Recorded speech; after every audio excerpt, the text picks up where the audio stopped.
Welcome to my channel where we discuss various topics related to Quebec and Canadian real estate. In today's episode, we are continuing our series on co-ownership, and we're going to deep dive into two important terms when we talk about co-ownership, and that is private and common area. Okay? So these are going to be very important for you to understand if you're looking to either purchase or buy a property that's held within a co-ownership. Okay? Before we tackle these two terms, there's two other terms that are important for you to understand so that you better comprehend what we mean by when we say private and common area. So the first one we're going to talk about today is the concept of share. Okay, share. And basically what that refers to when we talk about within the context of co-ownership, share refers to the percentage that an owner or co-owner has in the common area. Okay, and it's expressed in terms of percentage, and it's referring to, like I said, the percentage of ownership within the common area. So that is your share. So unit A is going to have X% share in the common area. Okay, it doesn't mean you own X% in the common area, but I'll explain later what that is used for. Now, the share is determined by another concept which we refer to as relative value. So the share is determined by the relative value, and usually that's the relative value of a particular unit. So example, if we take a condo building as an example, so apartment A has a relative value of X, which means it has X share of the common area.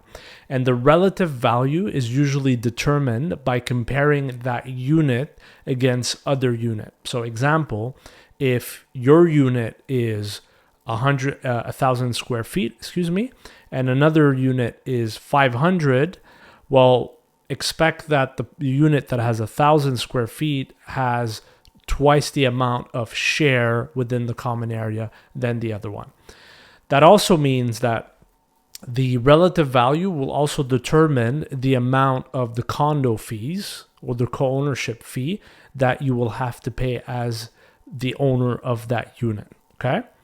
That also means as the owner of that co-owner, it also your relative value also determines the percentage of votes that you have in the co-ownership as well. So relative value and share, two important terms for you to understand.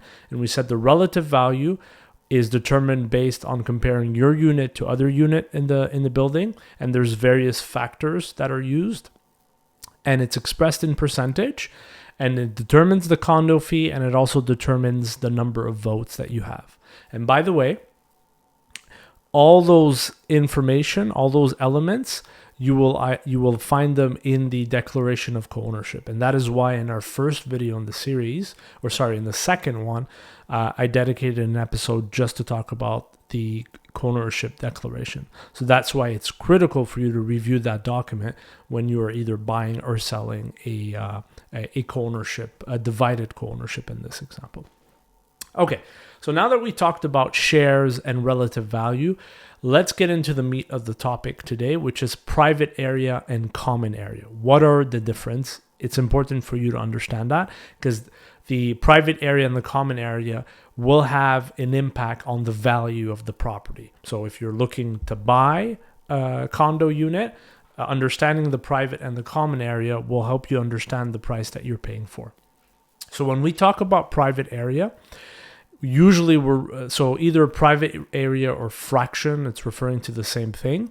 So that is the portion that you are buying as an owner or you are selling as an owner. And that private area, you are the sole owner of that. So anybody else in the building, have no right to your unit. Okay? So that's what we refer to as a private area. And 100% of the time, there is a unique lot number. In French, we call that numéro de cadastre, that is associated to that private area. And keep that lot number in mind because when we're going to talk about parking, it's important to understand that concept. Okay, so a private area has its own lot, and it's 100% owned by the owner of that private area. Okay, so that's private area. Very straightforward. Now, let's talk about common area. There are two types of common area, and this is where usually people start confusing private area with common area. So the two types of common area is you have the regular common area, and we usually just refer to them as common area. And the second one are common area with restricted use. And typically that restriction of use is dedicated to a specific owner. The most common example you will find of that, of a common area with restricted use, are example balcony. So often people think that the balcony is part of the unit, meaning that you also own the balcony, but you actually don't. Most of the time, those balcony are part of the common area with restricted use, meaning that you as the owner of apartment AB, which has a balcony, you're the only one who can use that balcony, but you do not own that balcony. That balcony is part of the common area. So in the future, if a balcony needs to be renovated, it's going to be paid off. Those renovation are going to be paid by the account where the common areas fees are being paid to. Okay, so you're not going to pay for that renovation. The same thing with the windows or the patio door to the balcony. All of those items are part of the common area with restricted use. What you will also find is if you have locker room, a lot of the time it will be part of the common area with restricted use, not private use. Okay. For you to know whether it is private or common, it needs to have a lot number. Okay. And this is where it's important for you to understand on the topic of parking, because obviously a unit that has parking versus a unit that does not have a parking, it's going to influence the price, right? So obviously a unit that has like indoor parking is going to ask for a higher price than one that doesn't have. Okay. So when you're looking at parking a spot, you have to determine, is this a common area with restricted use, or is it part of the private area? And the easiest way to determine this is by referring to the declaration of co-ownership. But if the parking lot has a lot number, right? It's not going to be the same lot number as the private area. It's going to have a distinct lot number. And if it does, usually that means it's a private, it's part of the private area, not the common area. Which means that if it's part of the private area, when you're buying the unit, you're also buying the parking spot. So in the deed of sale, you'll have both lot number that's going to be inserted in the deed of sale, which means that you're allowed to sell in the future that lot number separate from the unit if you wish to. Versus if you buy a property that has a parking lot that is part of a common area, what it means from a legal standpoint is you have a right to use that parking spot, but you don't have property right on that parking spot. And from the context of Canada and Quebec, when you have property rights, that means you're allowed to sell buy and sell that property. So if the parking is considered a common area with restricted use, you do not have a right to buy it or sell it. Okay, you're allowed to use it as long as you are the owner. And that has big influence on the value of the property that you're going to be buying.